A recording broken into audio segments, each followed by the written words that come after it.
After.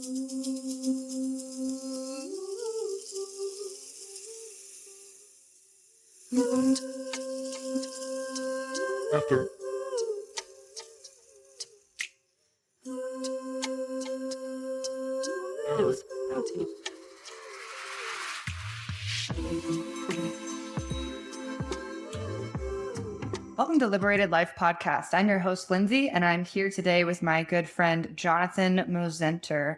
Jonathan and I are going to talk about egoic defense mechanisms today and how to best navigate your life in light of those defense mechanisms. Hi, Jonathan. Hey, Lindsay. Thanks for being here today. It's great to be here. Yeah. Will you just tell us a little bit about just your background and maybe what led you to be interested in this topic? Absolutely. So my background is I'm a lifelong learner in the field of transformation. I'm really passionate about transformation. I grew up in a home with parents who are social workers, and I got interested in psychology at a very young age. And I studied psychology, also studied organizational behavior. I have a master's of business administration from Boston University with a focus in organizational behavior. And then I worked in the field of organizational transformation for 25 years, mostly in the government realm, but I've done some corporate work as well. Then I had a point where I felt like I really was meant to be an entrepreneur, and also that I was really meant to be in a deep, loving, long-term relationship. And both those things were really eluding me. And as I got to around the age of 40, I decided to do something about it. And that's kind of when I went on a new part of my path where I started meditating. I started working with Vajrayana Buddhism. It's very high level Buddhism.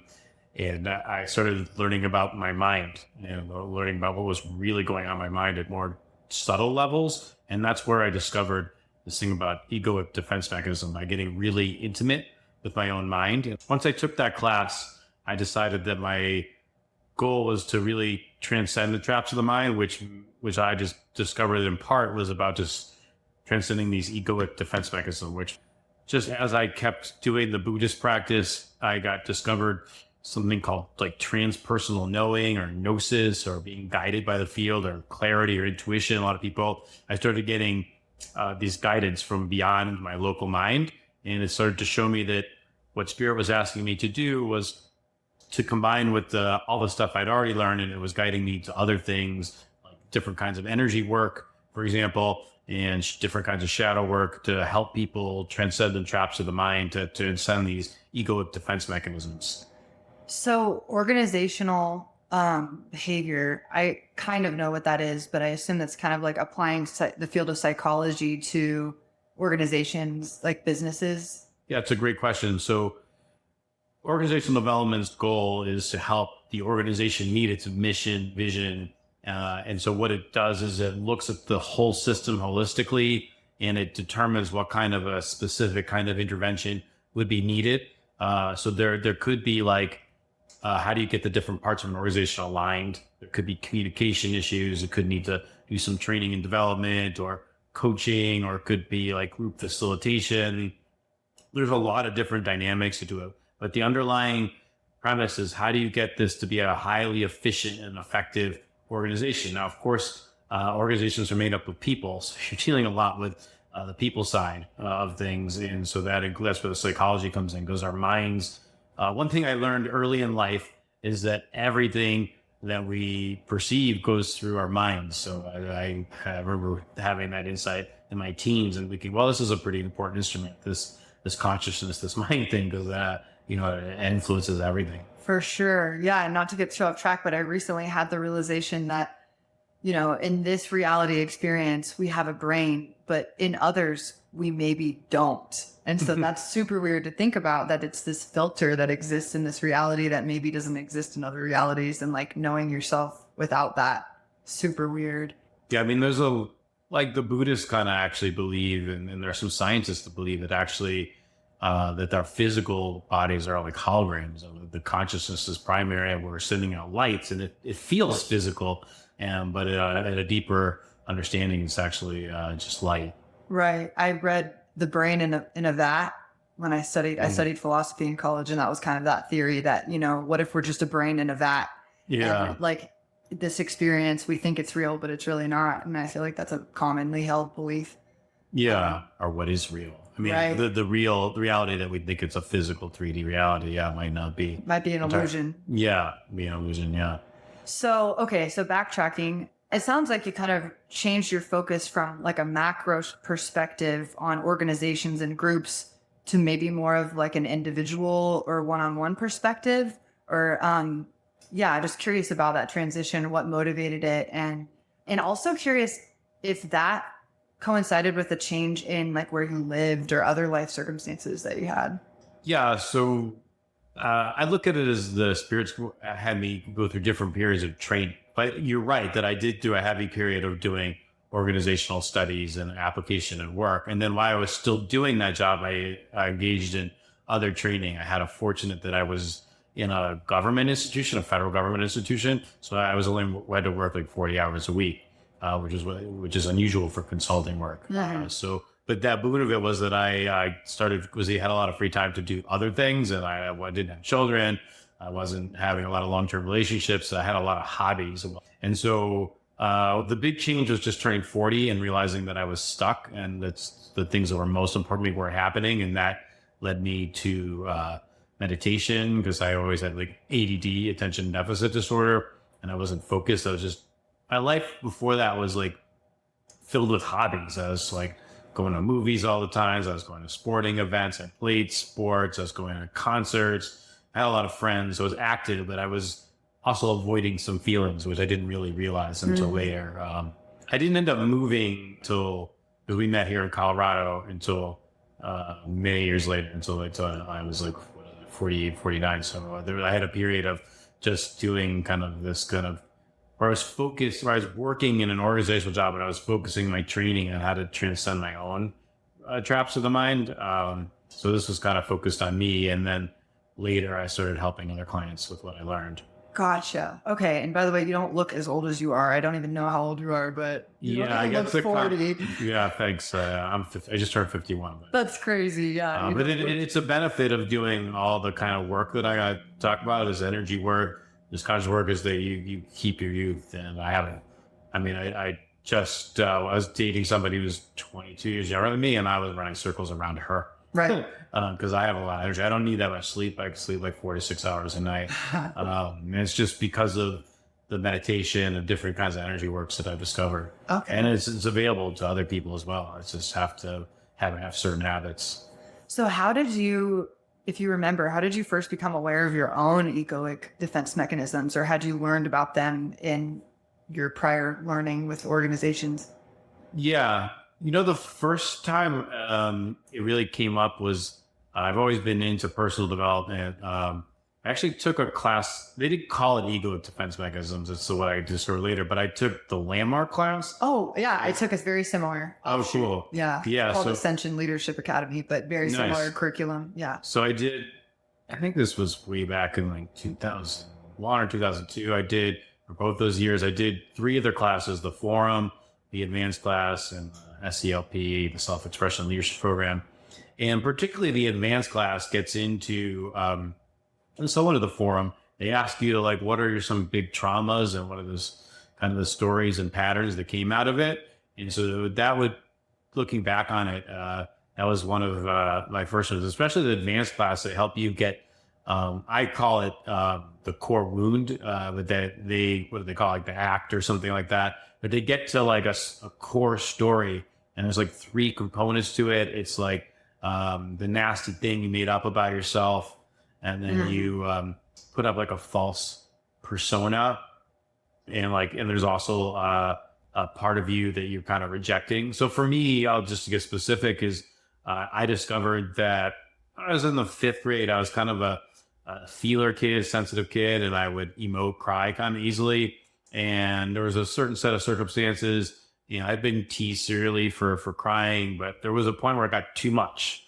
There was a certain moment I remember, I was just like, there was 3 boys teasing me about crying, and I just decided I didn't want to be that way anymore. So I was covering up that I felt like I was a loser, and maybe in that moment I felt like I was like a death, because I actually changed my being. The trauma was so intense. I literally I remember being in that moment, being like, I'll never do this again, never do this again. And I literally shifted my being. And so I covered up that I felt like a loser and that being vulnerable was bad. And I put on this false sense of invincibility. And how it manifested was I would constantly try and outthink my emotions so that I wouldn't like feel them and emote. So that's kind of like one of my causes of ADD, is because then I was always like trying to defend like something that would hurt my feelings in my mind and try and manage it. And I was distracted frequently.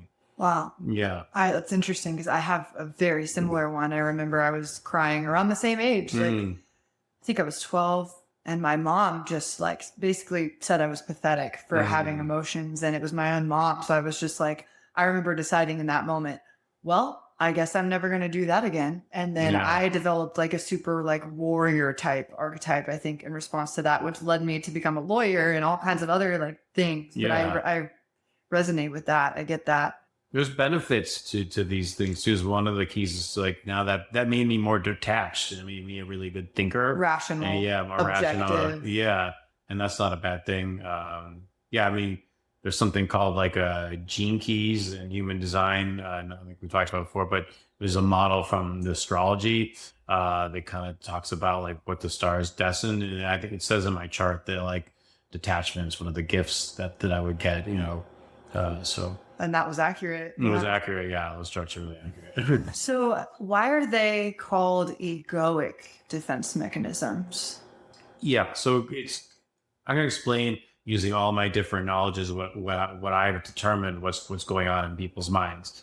So one of my teachers, Donnie Epstein, who teaches epienergetics, is really an energy guy, talks about these different kinds of intelligence. There's 6 primary intelligence: the biointelligence, which is just about keeping alive, survival.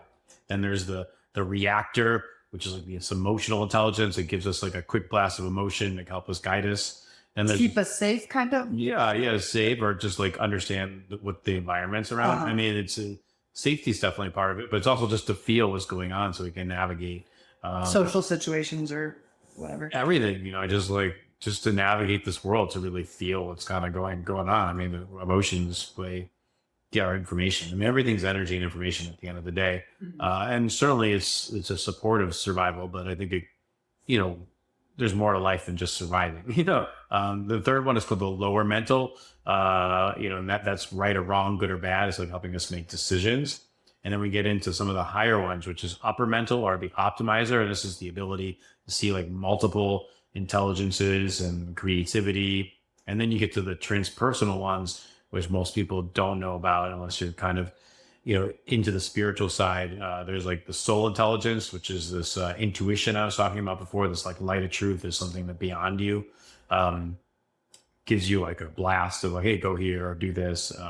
And then there's the weaver intelligence, which is the part of reality that like this, that sees everything and knows who needs to talk to each other, and that helps like cause synchronicities and connections. Like you and I today. Exactly. The weavers brought us together. Yeah. So I wanted to use that model to help explain what's going on. So we have in consciousness, we're kind of like a child, and we've got the survivor part, and we're out there feeling. In the beginning, you don't really, as a little kid, you don't have these upper ones. You just kind of have the survivor and the reactor and some sort of the lower mental may not even be conscious yet, but you're still making decisions, obviously. So what happens is people, from an energy perspective, their energy goes low. They just get like really energy poor, and some part of them, because our experience is dictated by our energy levels.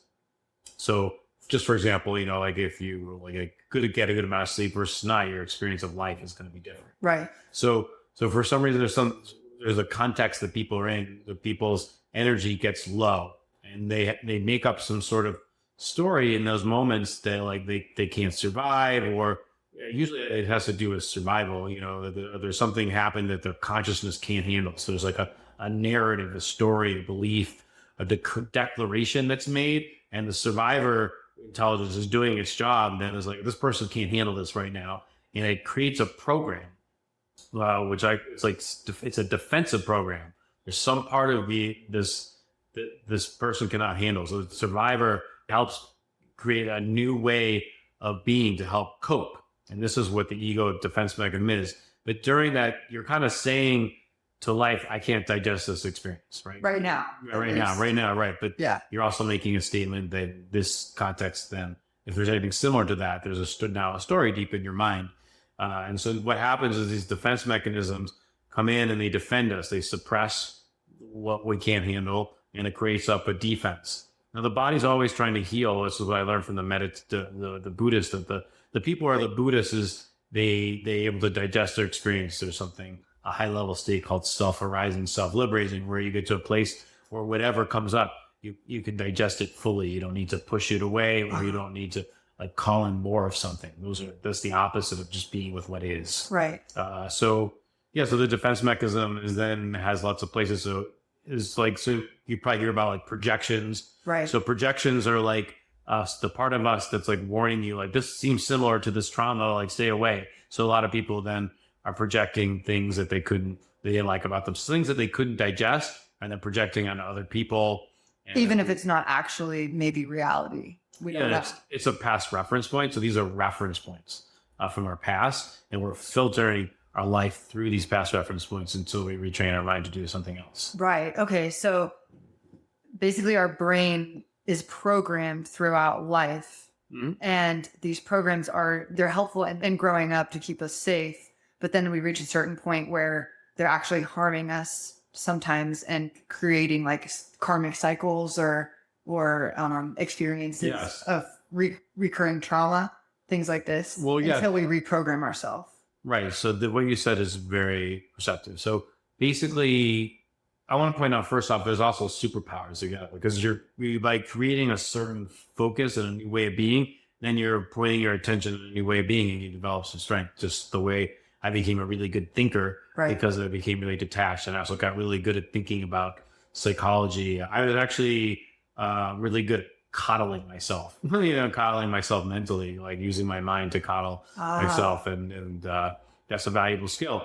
And so, but to get back to your question about how it works, is the projections and stuff is just like also, it's like a warning symbol, but it's also helping us with showing us what we haven't purified, what we haven't digested. So for example, I created up a story that I was a loser during the situation, and then I was judging other people that just subconsciously. And I didn't honestly know this was going on until I started meditating. The meditations, there are different kinds of meditations, but the meditation I was particularly studying, it comes from the third turning of Buddhism. It's called Vajrayana Buddhism, and it's a particular lineage called Mahamudra. And during the Mahamudra teachings, they teach you how to concentrate really deeply. And that's like the first part of the path, because until you learn to concentrate, you kind of like a whim to what's going on in your mind. Your impulses. Yeah, exactly.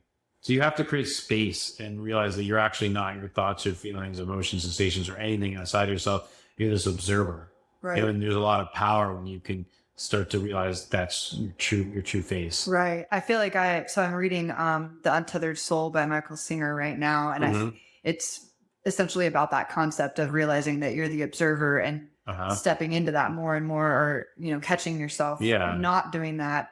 And I feel like I've had to take that book really slowly because I'm trying to digest it and apply it, as I go. Yeah. It's easier said than done, for sure. He's a meditator, right? A big meditator. I think so. Yeah. I think I read one of his other books, but yeah. Yeah. The Surrender Experiment is the other That's popular the other one. Yeah. So what are some popular defense mechanisms? You said projection is one, or is that something else? No, projection is like an aspect that everyone has. So once you suppress something, right, then you're going to project that out.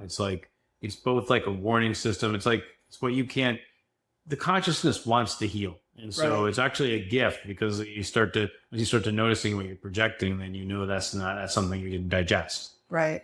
So when they talk about purification, you may have heard of purification or liberation. There's all this stuck energy within us. And so there's different aspects to it. One aspect is like actually feeling the feelings that you weren't able to feel. And there's definitely a lot of techniques to do that. There's also like clearing things on subtle levels. And then there's also just like figuring out the stories or decrees or belief systems that you created in your life, and then realizing you're operating out of those, and how do once you become conscious of it, then you can start to change them. Right. So like, for example, for you and I, like being vulnerable is pathetic or makes you a loser. And so therefore we armor ourselves and make sure that that never happens again. Okay. Yeah. I mean, I studied a lot of different esoteric trainings, and so I've been studying conscious language, and you can use short sentences to just be like, it's safe to be vulnerable. It's safe to be vulnerable. Kind of like mantras or But you want to make them really simple so that your unconscious can understand them. Okay. Like a 3-year-old. And so how are these related to or different from traps of the mind? Related, yeah. But definitely these. So the traps of the mind are the egoic defense mechanisms. Okay. There's a lot of traps of the mind. There's one is that we think we're our thoughts, feelings, emotions, so we don't have any discernment, separation from it. So that's one trap. So like overly identifying with our experience. Absolutely. Yeah, not having any space. One trap is that I really didn't know what was going on in my mind. I had done some therapy in my 30s, and late 20s, like here and there, and it wasn't really until I started doing the deeper work with the meditation that I really got to see like the specifics. Like literally, the more I've done this work, and I've been really hyper focused on it for over a decade, there's just layers to the mind. There are just belief systems and layers and stories and traumas on traumas. And it's like never ending, it seems like. Well, there is an end. It does feel like, because it does take a while. And, some people say it can take many lifetimes. But I'm here for those people who are really passionate. It still takes energy to do it, to do it a little bit faster. That's kind of my purpose, is to take what I learned from the Tibetans and then combine some other modalities and techniques. So I'm what's called a left-handed Tantra practitioner. So left-handed just means, if you were right-handed, means you would follow a lineage and you would just go through it like verbatim as their style. But I'm actually left-handed just means I'm co-creating with the divine something new. Following your intuition along the way, using your different trainings that spirit has led you to have in this life. Okay. Yeah. And energetics, is that what you say, is one of the tools that you utilize. Yeah. What is that exactly? So epienergetics is the ecological use of like energy. Okay. And what Donnie Epstein, helped to point out for society is that there's like different energies, like primordial energies, like we talked about. Like the weaver. Yeah. The intelligences. Another big one is the seasons. The seasons are, there are 4 seasons that everybody kind of goes through. It's called discover, which is when you're kind of discovering like negative emotions or suppressed emotions, or just kind of really being with the negative part. Then there's transform, which is like when you're really active and trying to build process it, or try to build something in the world, try to actively change yourself or change other people, or, just try to manifest something new. Right. And then there's awaken. Awaken energy is kind of like where everything's kind of perfect and you see things from like a bigger view perspective. And then there's something called integration. So integration is when you take like awaken and you bring it into transform or into discover, or you bring discover and transform into integrate them. So you kind of like that's a different kind of energy. Ultimately, the goal would be to bring awaken into the whole process, to see one of my passions is to help people see how everything in this life serves. Right. And celebrate it. My gene keys, my activation sequence, like my first one is like a celebration, and my second one is like reverence, and third one's sacredness, and the last one, my activation sequence, is precision. So I'm here to help people. That's kind of help me see that everything in this life actually serves. And when you take from a big enough view, a larger view of ultimate reality, you can see how all the aspects of life serve. And you can, instead of like dreading something because you're projecting something from the past, if you get to this place where you've cleaned that up and you see how everything kind of serves reality, like then things are more blissful. And the Buddhists have a really cool statement. I think it's called like, the path opens itself to itself all by itself just for the sake of its own realization. Wow, you hit that good. And what it's kind of saying is like things are kind of happening automatically, but it's the realization to me is like people have this question like, what is this? And and my sense is that first off, I think it's a miracle because I've determined there's no way to understand how things can exist, because whatever the thing that's first, you'd always have to ask, where did that come from? Where did that come from? Like the watchmaker. I don't know. There's I can't remember who wrote it, but the concept that like somebody finds a watch on the ground and they wonder like, oh, where did this come from? Oh, well, there must be some divine watchmaker. But it's like, what came first? The chicken egg is like, so first off, that's a good place to be when you start to learn anything. Everything's a miracle. You know, like people say like, this is a very mature world. I'm like, no, it's pure magic. The whole thing's magic. Yeah. Nobody knows how even anything can exist. So we start from a place of magic. So I do think in my own meaning making story, somehow the creative process is like how to know what it means to exist. And then once it wants to know what it means to exist, it's going to want to know how to do it at higher expressions. I'm reminded of a landmark term, I think, at least it was in my program, but trust the process. Where it's like just surrendering control to your experience and like not trying to control it so much. Yeah. I feel like that's an important part if you're going to just witness. Yes. Get to that point. Yeah. I mean, like the surrender experiment book you mentioned is about following this intuition and like how that guy basically tells the story of his life and how, different. Talks about meditating, but he also talks about how once he got to high enough attainment, then started to get guided by the field and take chances that he never would have taken before, and it led to a lot of wild adventures. And I could attest to that. Me too. Tell me about yours. Oh, about like following your intuition. Yeah. Oh yeah. Wow. There's so many stories. Let's see. The best one, maybe. The best one. Or the bravest, like boldest one. Oh, wow. All right. Which one? All right. I'm getting to talk about the first time I did ayahuasca. Oof. I've never done it yet. Yeah, I definitely have a lot of experience. So this experience, I basically said, Mother Ayahuasca, can you help me feel? Okay. And I took, so this was like, I remember I took like a first cup of ayahuasca that really up my stomach. And I remember, she's like, here you go. You feel, right? And then there was a real moment where I was literally like feeling it. And then I saw something that was obviously happening unconsciously all the time, but because there was a higher energy with the medicine, I saw the statement was like, this is too intense. I don't want to be here anymore. I'm going to go up to the mind and escape this experience. So then I was like, whoa. And I realized that story had been there. That right there was a liberating experience. And I started doing this parts work. And I started talking to the part. And that's when I started working with that part and saying like, hey, I know I made up a story that I couldn't handle certain feelings a long time ago in the 5th grade or earlier. And I'm ready to rechange my relationship to you. So then I took a second cup, and this is where it got some really crazy. So I remember I kind of barfed, and I was inside, and it was like a crazy rainstorm. It was supposed to be an outside event, but it was a really intense rainstorm. And people were yelling at me like, hey, because there was like a place to barf outside. And people were like, hey, stop puking, inside we had buckets and stuff. But when you puke and everyone else is feeling nauseous and they want to puke. Oh man, that sounds like a nightmare. Yeah.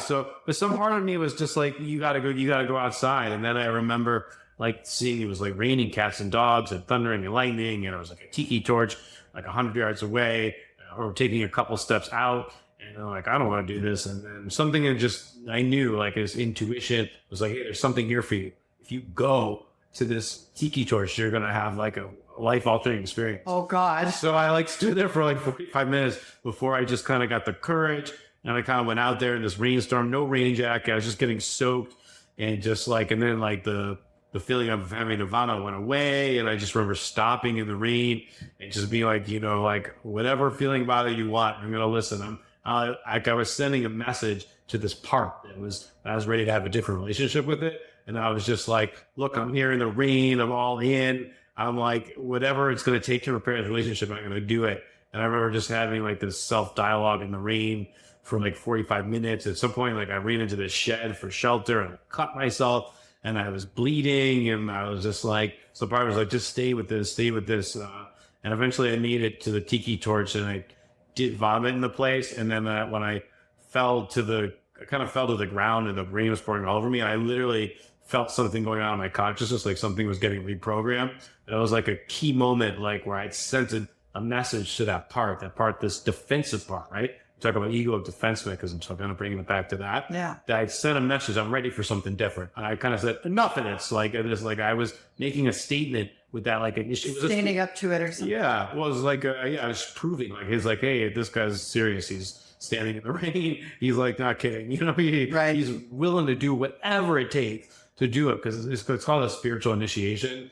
When you go down this path of purification and becoming more and more one with your soul, that you get different initiations, like tests. Yeah. And that was a test. And you passed. I passed. Yeah. And then I remember like walking back, and there was like this one woman just sat there. She's like, oh my God, I saw the whole thing. What was that like? And I was just like, therapeutic. Like I was just dripping. Yeah, it was like hard to process the whole thing, but I just remember saying very therapeutic, very, very. So yeah, parts work is a big part of this process because we have these egoic defense mechanisms become like their own kind of part. Okay, I have a question about that because I follow a spiritual teacher called Teal Swan. You probably heard of her. Yes. But she teaches a lot about parts work and like inner child healing. And so I'm confused personally about the difference between, I think I know, but I would love to hear your perspective on the difference between like the inner child that you go into to console and comfort in order to heal something versus parts work. What's the difference between like that inner child, wounded inner child, and then the part of you? Yeah, I mean, I think I think they're similar. I mean, different terminology. Like, I mean, inner child is like a wounded part of ourselves. There's different parts work systems. I think internal family systems is a big one. Oh, maybe. Sorry, I'm just thinking out loud. But maybe like, for example, we go back to when we're 11 and that is part of our inner child, that 11-year-old, but that's when we develop that coping mechanism or that part splits off and becomes something separate. So it's like inner child work is the method by which you integrate those parts, maybe, of your consciousness developed. I mean, I can't say that I use that term or method, so I don't know. I don't want to speak like exactly. What method do you use?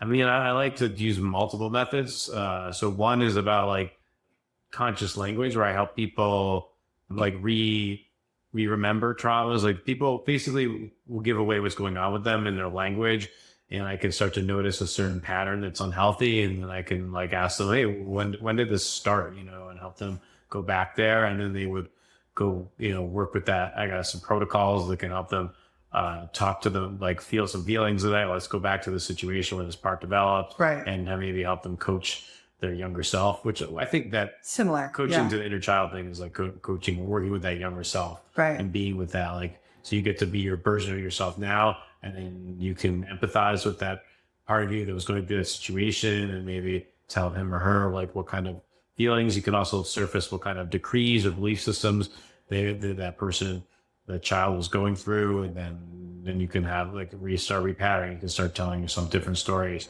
and you can retrain your nervous system that way. Okay, so like an example would be like I go back to that part of myself that felt pathetic in that moment where I was feeling emotion, and I go back and I tell that part of me or that version of me, hey, feeling feelings is actually the strong thing to do, and you were brave to feel your feelings. You weren't wrong for feeling your feelings, and something like that. Yeah, exactly. Yeah, you could go be with her, and you could kind of mother her. Yeah, mother her, exactly. Yeah, exactly. Okay. And and then start to repattern things. What were the stories you made up at that time, and let's give the countermeasures. It's safe to feel. It's safe to emote. It's safe. Also, like there's a whole point of like because you took that criticism too personal, right? You internalized somebody else's perception of you. Right. So I put a lot of stock in what other people think or say or their version of reality. That's pretty normal, but that's I know that was a big one for me, is like getting to the place where letting people have let it be about them and not necessarily about you. Right. Like I don't agree with your version of reality and I'm not willing to accept it as my own. Yeah. Being strong in your sense of self in order to do that. And allowing them, you don't have to be defensive about it either. It's like you can have your story, I can have my story. Right. And we can coexist. Right. And, maybe taking a look at whatever they're saying, but not changing your whole perception of yourself over it, Yeah, I mean, there's something, you do want to receive feedback, but also you don't want to be too quick to take someone's feedback as truth. You want to look at what part of it is theirs or part of it is yours. I mean, it's different if you're getting the same feedback from several people all the time versus someone who just said this once. And somebody can give you good feedback just once, but you want to like factor in what's going on with the other person. You know, what's the deeper truth here? What are the other factors that allow that comment to come up? So what about, I want to go back and talk about like Sure. the superpowers that are like the Cool. flip side of that. Yeah. Yeah. Yeah. So I have my own kind of theory about like superpowers. Like there's what I call like two layers of superpowers that are potential in these things. One is like, so you actually, when you do the defense mechanism, you're actually developing a new way of being. And that's going to have all new ways of being are going to have like their own pros and cons. So there's going to be a power to it. So I developed like the power of detachment. I developed the skill of thinking. I developed the skill of like learning to coddle my mind, multiple perspectives. So like I jumped early in age up to this like optimizer, because that's what I was doing. I was optimizing like those situations. Like I don't want to, like I was avoiding the reactor, getting back to that model. The emotional. The emotional part. And I was using, because I had made it wrong, or I had taken the cultural feel that boys aren't supposed to cry. And I took that on as a true story. And then because I had the way I meant of coping then developed. So then the second layer, I get to keep, your superpowers, but then you want to get rid of the parts that aren't helping you.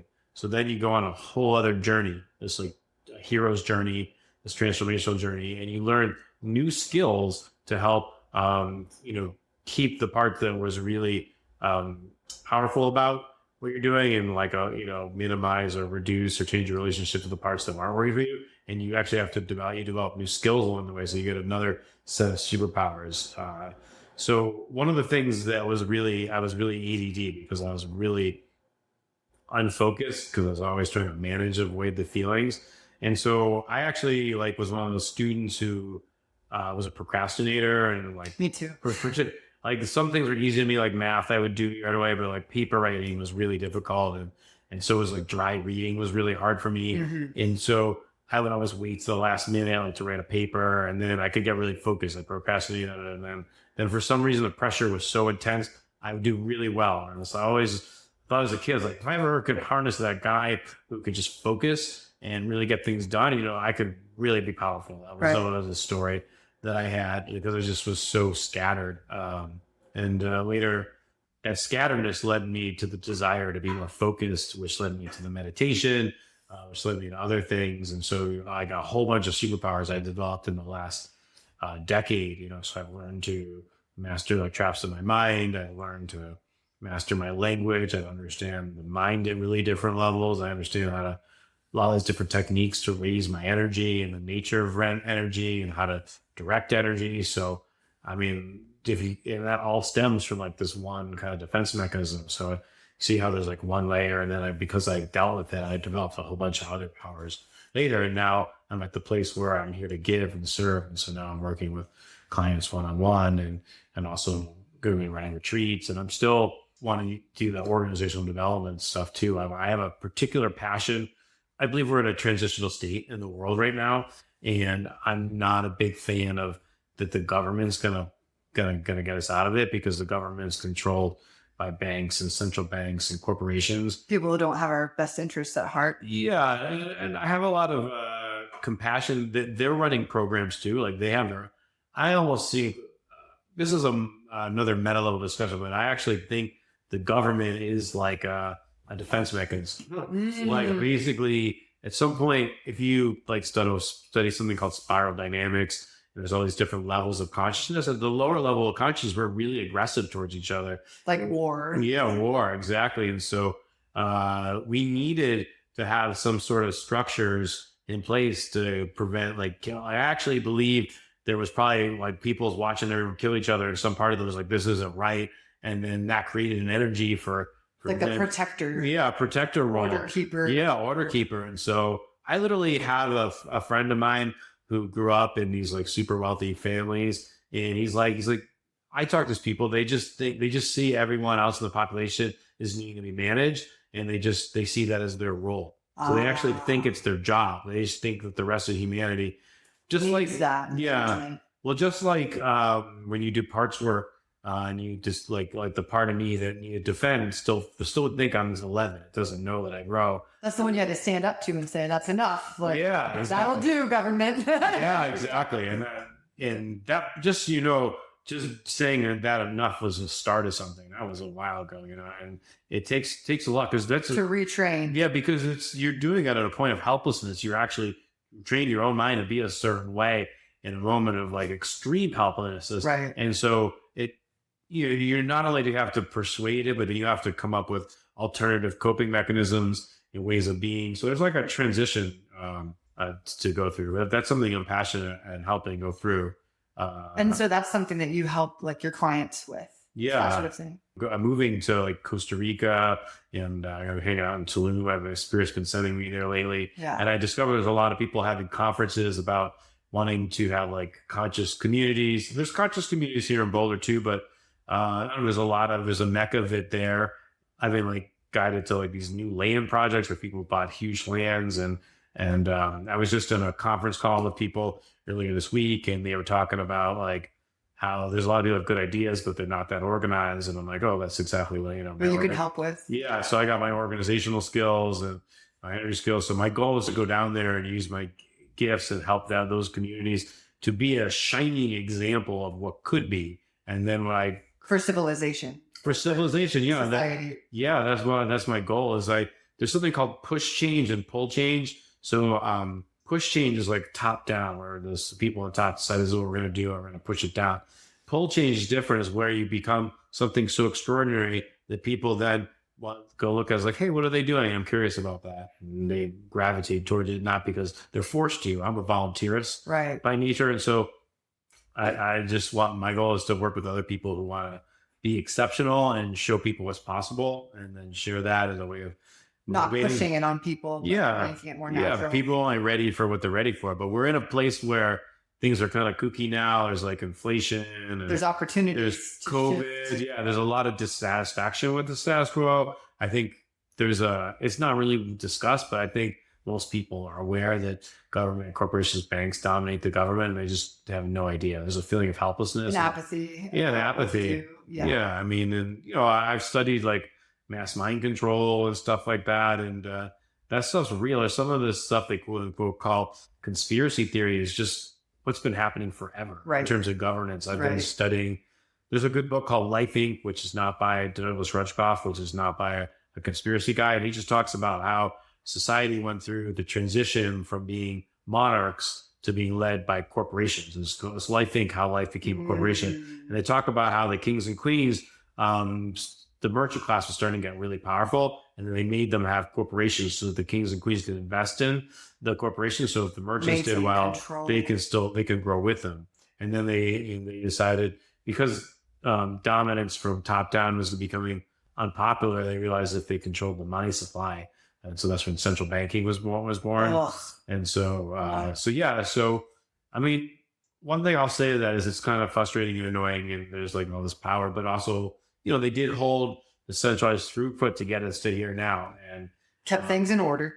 But we're in a place now where we got to show them that, hey, we don't need you anymore. And we have an actual solution that works. Right. We've got to show it. And it's not a childhood rebellion. It's like the coming of age of the adults of society saying we don't need that anymore and we can govern ourselves or something. Exactly. Yeah, that's what I feel like we're doing. It's a little rocky, but we're going to do it. Yeah. It's happening. It's at the level where there's a lot of people are talking about it and experimenting with it, and you have to run those experiments, and there's a weavers getting the right people with the right skills together at the right time to shift it. And I feel like we're in a very exciting time, actually, where major transformation is possible over the next decade or so. And so I'm excited to be part of it and to lead it.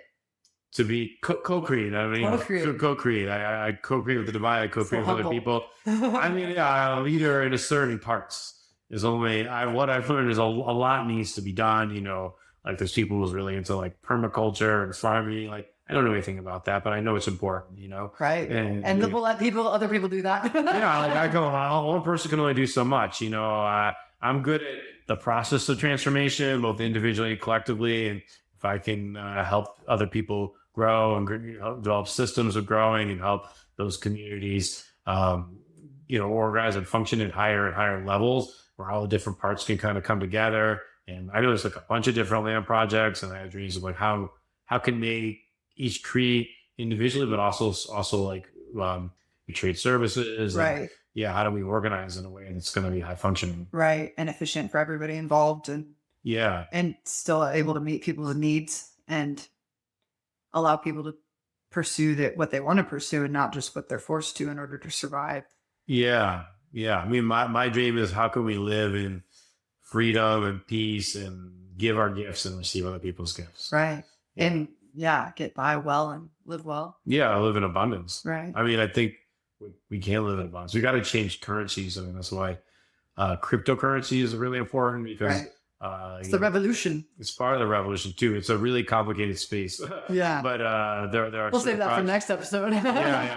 So where can our listeners find you, and what kinds of, we've talked a little bit about what you offer, but if you want to give a pitch for yourself and how you can help people, please do. Yeah. I think the best way to get a hold of me right now is soulactivationscenters@gmail.com. Okay. I kind of have this vision of this multimodality retreat centers where people can really develop and grow. And I'm offering packages of Zoom coaching. So if people want to do that, if you're down in Costa Rica or Tulum, there will be opportunities there. We're having like retreats there. Awesome. And so people can get in touch with me that way. I'll be developing a website, and then once I get down there and settled. Awesome. Well, thank you so much for just all of your knowledge and sharing, and love to have you on the podcast again sometime. Yeah, I'd love to come back. I really enjoyed the conversation. You asked a lot of great questions. Awesome. Thanks. Thank you, Jonathan. Welcome. If you enjoyed this podcast, please consider supporting me on Patreon. I like to keep Liberated Lyfe ad-free because ads are super annoying. So if you also agree that ads are annoying and you enjoy listening to this podcast, please consider becoming a monthly supporter of Liberated Lyfe. You can do this by clicking on the link to my Patreon in the show notes. There are different tiers of membership. You can become a supporter for $5.55 monthly in order to help support me keeping the podcast ad-free. You can also decide to support me in upgrading my equipment, paying for hosting fees, maybe even someday hiring an editor so that I can focus on my zone of genius, which is the actual interviewing of the guests rather than editing. That's $10.10 per month. Or you can become a VIP patron for $22.22 per month. The VIP patrons are able to submit questions and topics to me to be featured on the podcast. Thank you so much for your support regardless, and just for listening. I hope that you learn a lot from the people that I talk to, and that you continue to listen regardless of whether you decide to support me on Patreon or not. I'm happy to provide this service. It's really become my major passion right now in life. Thanks so much for listening.